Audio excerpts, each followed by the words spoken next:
Merci beaucoup. Je tiens à remercier les différents intervenants. Maintenant, j'aimerais bien les demander de prendre place sur cette table. Et il y a le groupe de recherche d'AREA, par exemple, qui est un peu en aval, en essayant de tacler la problématique, maintenant en essayant de trouver des solutions à travers le stockage. Et puis il y a Fendi qui a quand même présenté une étude intéressante sur les incitations possibles, comment on pourrait inciter les agriculteurs à prendre des mesures nécessaires pour réduire la teneur en aflatoxine. Et après on a eu deux représentations et surtout, alors avec Antonio on a vu pratiquement les systèmes d'inocuité, le HACCP, le PSA et aussi le SPCA et comment ça peuvent être appliqués en Haïti juste pour augmenter les possibilités d'exportation.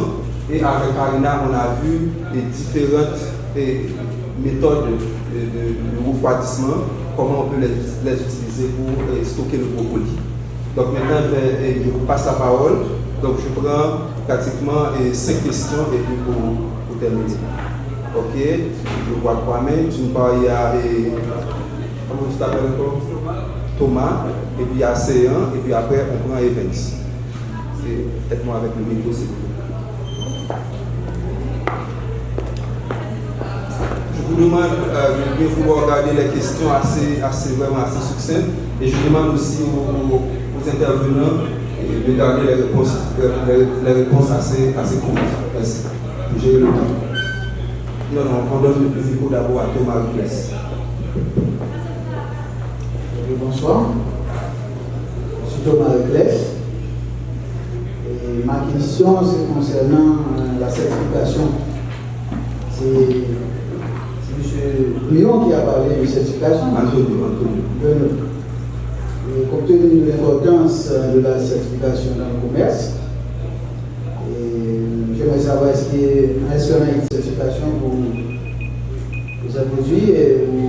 Vous avez parlé de l'université de Corneille, ou bien est-ce qu'il y a une homologation d'une institution pour donner la certification à ces produits pour le commerce? Passe le micro à C1. J'espère que, Antonio, tu as noté, parce que la question était adressée directement. Ma question s'adresse à Karina Théodore.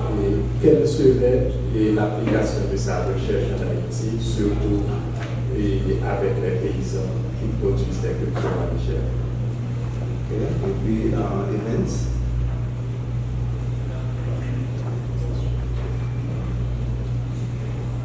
Bonsoir, je suis Evans Joseph. Je travaille comme sélectionneur sur les découvertes à Kibas. Et normalement, je n'ai pas eu la chance de suivre les présentations des autres personnes. Mais du coup, j'ai vu la présentation de Aristide. Et vous avez parlé dans votre présentation du niveau d'aflatoxine qu'on a pu observer sur le maïs, sur le sang. En fait, moi, ce que j'aimerais savoir, est-ce que c'est un problème qui est lié au stockage ou directement sur la chaîne de production? Parce que quand on essaie de regarder au niveau du stockage, est-ce qu'il y a vraiment un problème au niveau du stockage de la production d'aflatoxine sur le maïs? Ou peut-être est-ce que le problème est lié par rapport au méthode de conditionnement, au méthode de transformation? Est-ce que c'est là où se trouve vraiment le problème de la production d'aflatoxine sur le maïs? Merci. Alors, je vais. Attends. Maintenant, je vais donner le micro aux trois intervenants pour répondre à ces trois questions. D'accord, merci. Concernant la certification, donc, rapidement, je dois vous dire qu'il y a 3 types de certification. Certification de produit, certification de système et aussi il y a la certification de personnes. C'est-à-dire qu'il peut y avoir quelqu'un qui a les compétences nécessaires pour accompagner une entreprise. Mais malheureusement, jusqu'à présent en Haïti, il n'y a aucun organisme de certification. Mais ce qu'on peut faire, on peut vous accompagner à l'implémentation des référentiels à l'intérieur de votre entreprise. Vous appliquez les principes pour le référentiel et puis ensuite vous pouvez contacter un organisme de certification, disons, international. Parce que la certification, ça coûte excessivement cher. Donc, il y a très peu d'organismes dans les régions pour la certification. Et pour qu'un organisme soit certifié, il faut qu'il y ait aussi un organisme d'accréditation pour, disons, certifier l'organisme de certification. Donc, en Haïti, on n'est pas encore à ce niveau. Cependant, il y a le Bureau haïtien de normalisation au niveau du ministère du Commerce qui fait des efforts assez considérables pour la certification des produits à l'échelle nationale. Donc, on commence avec, disons, des travaux de compatibilité, mais on n'arrive pas encore au niveau de la certification. Ce qu'on peut faire, il y a des auditeurs, des accompagnateurs, des gens qui ont la certification en tant qu'auditeurs pour accompagner les entreprises. Vous allez mettre en place tout le système et ensuite contacter un organisme au niveau de la région, soit Bureau Veritas, il y a AFNOR, il y a TUC. Ce sont des organismes de certification qui peuvent venir et faire l'audit du système à l'intérieur de votre entreprise. Il n'y a pas d'organisme, mais il y a des auditeurs à l'intérieur justement du pays, dépendamment du référentiel. Merci. Merci Antonio. Si vous passez le micro à Karina. Et je vous rappelle que la question adressée à Karina, c'est concernant l'applicabilité de cette travaux de recherche en Haïti. Donc la question c'était sur l'application de ma recherche dans le milieu paysan et concernant les planteurs qui travaillent sur la culture maraîchère. Donc je peux dire l'utilisation de différents types de refroidissement vraiment important pour réduire la perte en teneur d'eau et de n'importe quelle culture. On l'utilise pour les légumes et de même pour les fruits également. Donc bien avant de stocker les produits, il faut procéder à le refroidissement. Donc, utiliser ce système-là dans le milieu paysan, ce sera un plus pour les paysans pour garantir une meilleure qualité des produits sur le marché. Maintenant, je suis en train de travailler avec Ariad, avec les planteurs dans la formation, pour voir comment on peut les aider à implémenter ce système-là dans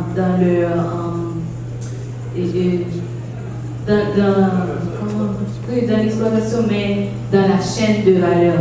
Donc, qui sera un plus également quand ils vont et peut-être apporter leurs produits au market, qu'ils peuvent avoir meilleure qualité, meilleur prix pour leurs produits. Donc, c'est vraiment important, mais il faut avoir de l'énergie pour continuer de garder vraiment les produits au frais. Donc, ce n'est pas impossible, mais ça demande vraiment de l'accompagnement et du côté des paysans pour pouvoir vraiment l'appliquer. Merci Karina. Vous passez le micro à Dr. Aristide. Et alors la question c'est l'origine vraiment de la contamination par les aflatoxines du maïs. Est-ce que c'est au niveau du sol, est-ce que c'est au niveau des pratiques post-récoltes? Oui, alors merci pour la question. Disons, les aflatoxines d'une manière générale peuvent être présentes dans les produits de presque toutes les phases de la chaîne, à la fois la chaîne de production, durant la récolte, la chaîne post-récolte, la chaîne de la transformation et même avant la consommation. Parce que l'agent pathogène, ou du moins disons les agents pathogènes, sont des champignons ubiquitaires, c'est-à-dire qu'ils peuvent être présents dans n'importe quel espace. Il faut qu'il y ait dans 3 conditions. La température, ce que nous avons déjà dans les pays tropicaux comme Haïti. Une source de nourriture sera donc présente dans la substance. Et après, l'humidité. Ce sont les 3 éléments. Donc l'humidité environ de 60 à 65% à 85% excusez, ce sont toutes les conditions. C'est pour ça, nous, particulièrement à l'Université Notre-Dame d'Haïti, également à l'Université américaine, parce que moi je fais la recherche, pour l'Université Notre-Dame d'Haïti et pour l'Université américaine également. Donc, et nous, particulièrement à l'Université Notre-Dame d'Haïti, nous travaillons avec les producteurs premiers de la phase de production. Également, nous proposons les périodes de récolte, parce que une récolte qui coïncide avec une période pluvieuse, ça va de toute façon favoriser la prolifération des insectes, parce que nous savons comment en Haïti nous assurons le processus de séchage des produits. Et après également, nous comptons travailler dans la phase de stockage. C'est pour ça que durant la présentation, vous avez vu que nous avons plus ou moins allé auprès des paysans pour évaluer leurs conditions de stockage. Mais également, nous comptons, dans notre futur assez proche, travailler donc avec les personnes qui assurent la transformation des denrées. Par exemple, pour nous, au cas où nous faisons donc la transformation du maïs en farine maïs. Mais pour ça, donc, nous avons besoin des personnes qui font donc, la transformation, qui travaillent dans les moulins. Est-ce que ces personnes-là sont formées sur les aflatoxines? Est-ce qu'on peut vraiment les rencontrer dans une université? C'est pour ça, au cas où nous faisons beaucoup de sensibilisation à travers la radio, à travers les émissions télévisées et autres. Nous savons pour pouvoir sensibiliser dans le public. Et après, si vous regardez, il y a une partie des travaux qui ont été réalisés auprès des marchands. C'est pour ça que nous sommes allés auprès des marchés, dans les marchés publics, par exemple le marché des Poids-Moussal, comme nous et qu'on appelle également maintenant le marché brûlé. Nous sommes allés également auprès des personnes qui vendent des produits comme marché en ferrocaille, qui sont donc deux marchés totalement différents. Et nous sommes également allés auprès des personnes donc, dans les supermarchés que nous avons au Caille. Donc comme ça, nous faisons donc, le travail pour voir ensemble où ça pourrait être donc, le point de contamination. Comme tout à l'heure, si nous avons eu le temps nécessaire pour faire. Donc on avait vu, donc on a l'enquête, aucun facteur de production n'influence la contamination dans les denrées, dans les 600 échantillons avec quoi nous avons travaillé. Mais surtout, deux facteurs conséquents. La présence des mines et ensuite donc, la présence des mines et ensuite le non-triage manuel des mains.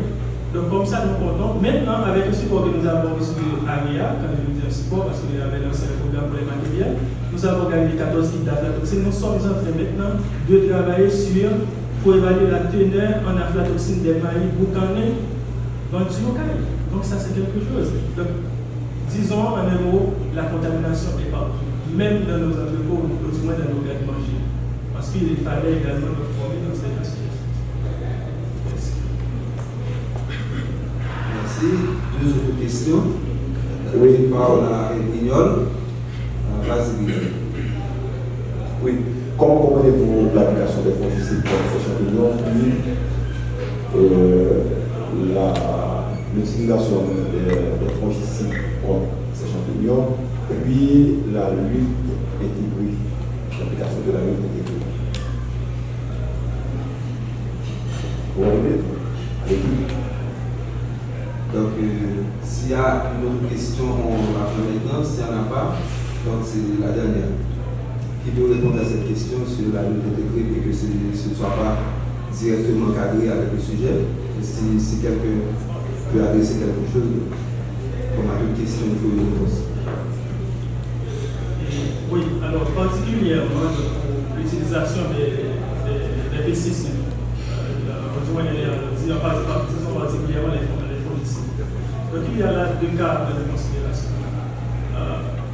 Et on pourrait même, si vous permettez, ajouter encore autre chose.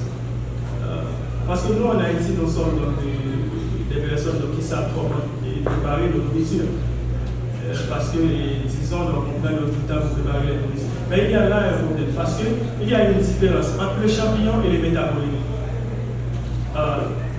Peut-être les fongicides peuvent agir sur le champignon, par exemple, pour neutraliser donc, les effets des aspergillose et des parasites. Mais une fois le métabolite produit, il n'y a aucune action peut-être. Je ne sais pas si le résultat est assez convaincant. Premièrement, nous pouvons agir sur le champignon. Mais ça, c'est dans une phase, disons, préventive, avant la production des toxines. Mais les toxines, une fois produites, nous ne pouvons presque rien faire, même si on arrive à éliminer les champignons. Mais on ne peut pas éliminer les toxines entre l'aflatoxine. Pourquoi? Parce que c'est thermorésistant. Donc là, et c'est pour ça, nous, particulièrement, nous sommes encore en train de travailler sur les aflatoxines pour voir comment est-ce qu'il y a peut-être la présence de l'aflatoxine dans les maïs boucanés. Mais, de toute façon, donc, nous avons déjà des pressentiments. Pourquoi? Parce que l'humidité dans les maïs boucanés, c'est beaucoup plus propice. Certainement à la production, aux activités bactériennes, parce que la température est très élevée. Disons, en un monde, on utilise des techniques pour lutter contre les champignons et les fongicides, nous avons des techniques, disons, intégrées. Le problème, c'est d'agir par prévention dans la phase positive.